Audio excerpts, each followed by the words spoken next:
figure-toi qu'il y a même des contes et des légendes qui ont des traces. Toar.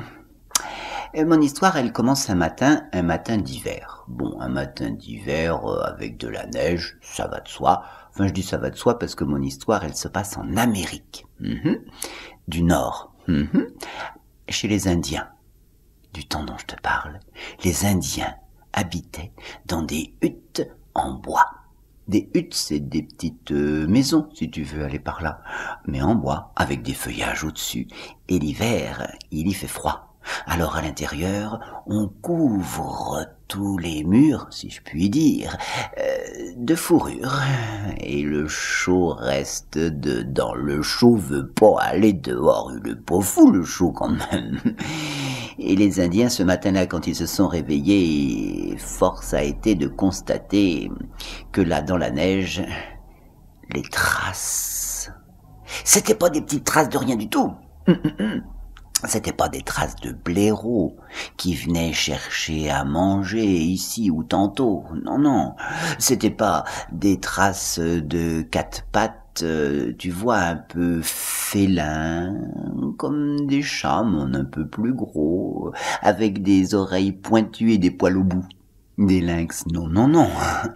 Ces traces-là, elles étaient énormes. Et quand je dis énorme, c'est que dans une trace, tu pouvais mettre tes deux mains à la fois. Imagine, il y en avait 4. Enfin, il y en avait 4, je veux dire. On voyait bien que c'était un animal à 4 pattes et qui avait marché là tout autour, cherchant, furetant, sans doute reniflant, et à des moments, il y avait plus que 2 pattes. En qu'est-ce que c'est que cette histoire-là?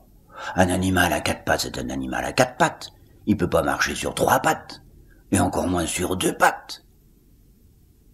Sauf, dit le chasseur, sauf si cet animal-là peut se lever sur ses pattes arrière et se servir de ses pattes de devant pour aller chercher la nourriture, comme des mains ou presque, et parfois même pêcher avec.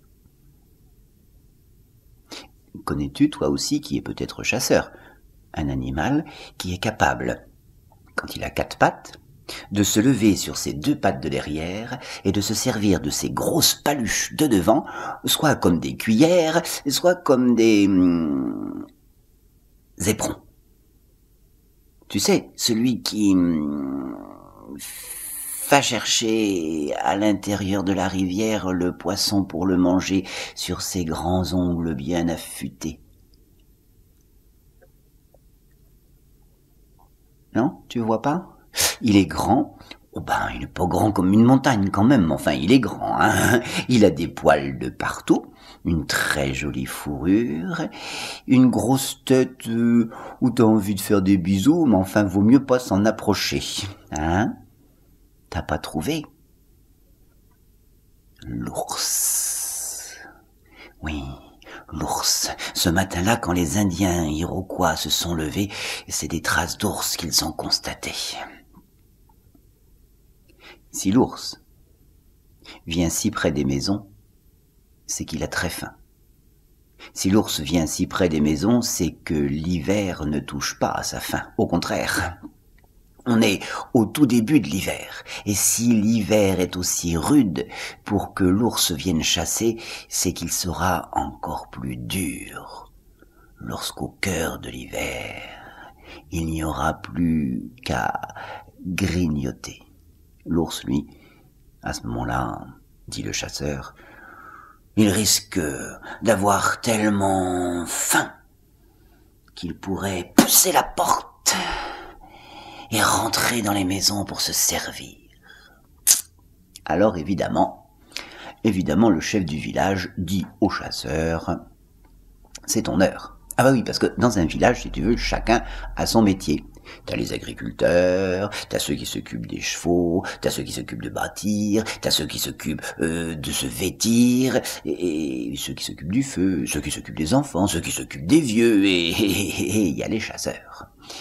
3. Ils sont 3. 3 frères. Le premier, le second, le troisième. L'aîné, il dit... au chef du village. Oui, nous allons y aller.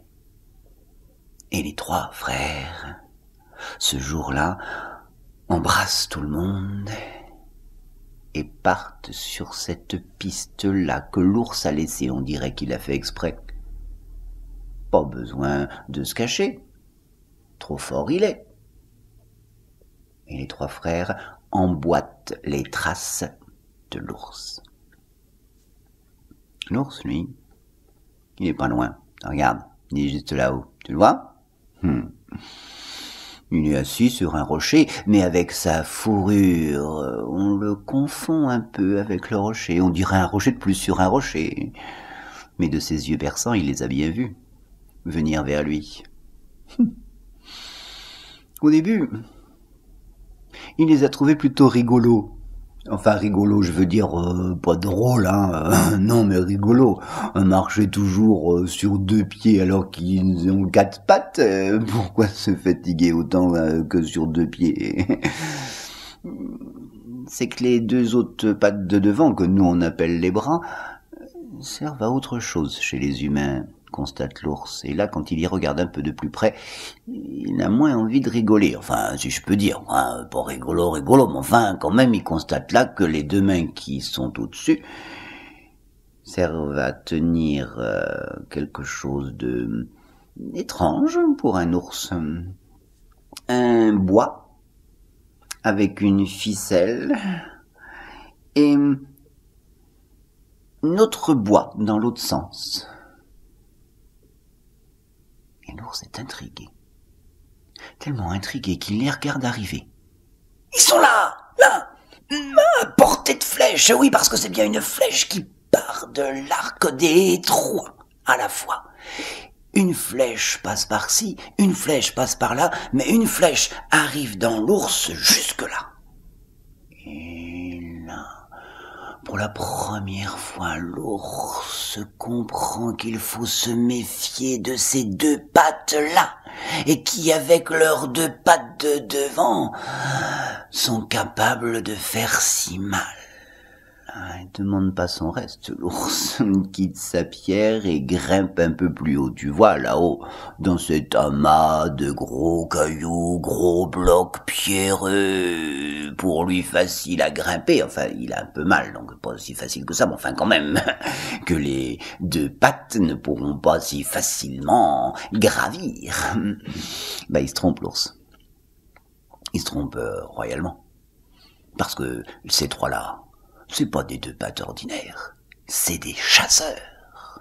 Alors tu penses bien qu'ils savent presque tout faire.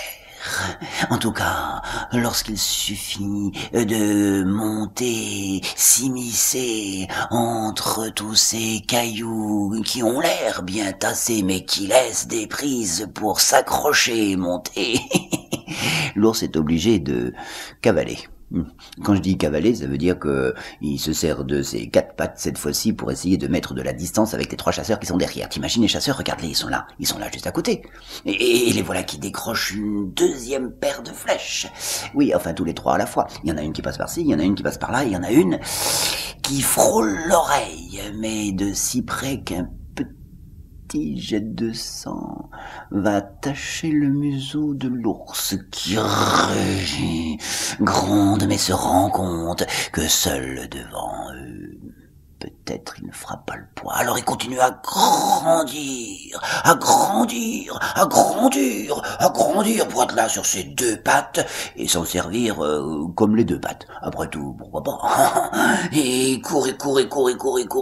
En fait, il s'est mis dans cette position-là parce que à un moment, il s'accroche au nuage de passage. Oui, parce que il faut te dire que la montagne, quand t'es tout en haut, après, t'es un peu coincé. Sauf si tu t'accroches à un nuage de passage. Et c'est ce qu'a fait l'ours. Le nuage, tu penses bien que le nuage, lui, il est pas très content. Qu'est-ce qu'il fait, le nuage? Il se dandine à droite, il se dandine à gauche, il se redandine à droite, il se redandine à gauche, et hop, il envoie l'ours valdinguer jusque là-bas, dans les cieux. Ça veut dire vraiment très loin, très haut, Et quand l'ours s'accroche au ciel, il est pas si fier que ça, parce que c'est pas un endroit qu'il connaît bien, mais enfin quand même là, il se sent à l'abri. Enfin presque.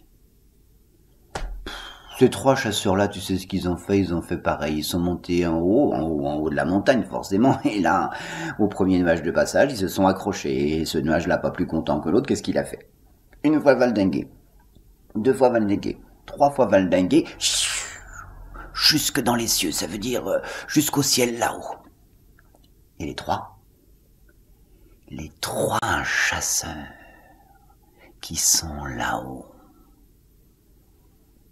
courent toujours après cet ours-là, grand, fort, costaud, mais un petit peu trouillard. Et si tu veux me croire, il suffit de demander à celle ou celui à côté de toi que cette nuit, enfin ce soir, pas trop tard, vous ouvriez la fenêtre. Enfin, s'il fait froid, vous pouvez rester derrière les carreaux, mais enfin, pour regarder là-haut, tu la verras. Cette étoile de grand ours composée de 4 petites étoiles, et derrière ces 3 petites étoiles-là qui continuent à courir après. Grâce à ces 3 chasseurs. Dans le village des Iroquois, plus jamais un ours grand ou grande, moyen ou moyenne, voire même un ourson, n'a osé venir pour chercher à manger.